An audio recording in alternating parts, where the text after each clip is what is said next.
where at least 15 people were killed when security forces moved in to stop street protests, according to medics. The latest violence is the biggest crackdown on protesters since a military coup overthrew a delicate power-sharing arrangement last month.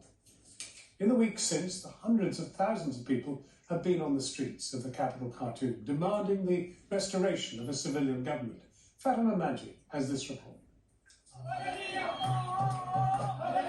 Nearly a month on from a coup, still Sudanese protesters are on the streets, marching to the beat of freedom.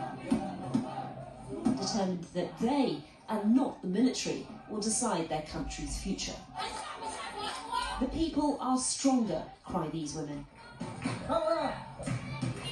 But their weapons are chanting and drumming, and they're no match for the tear gas and live bullets of the security forces.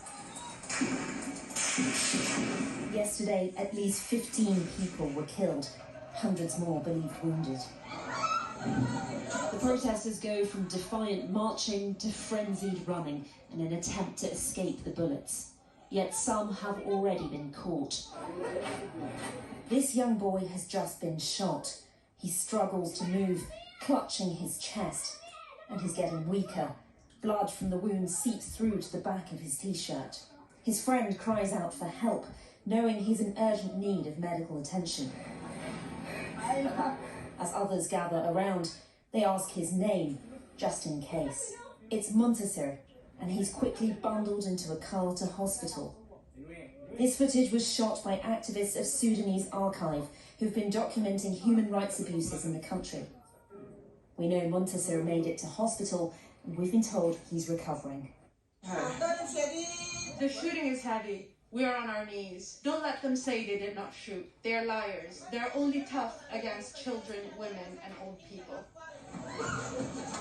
As well as trying to stop people taking to the streets, the regime is attempting to block the flow of information. Internet lines continue to be cut off. We managed to speak to one activist on the phone earlier who says people are reeling from the bloodiest day yet.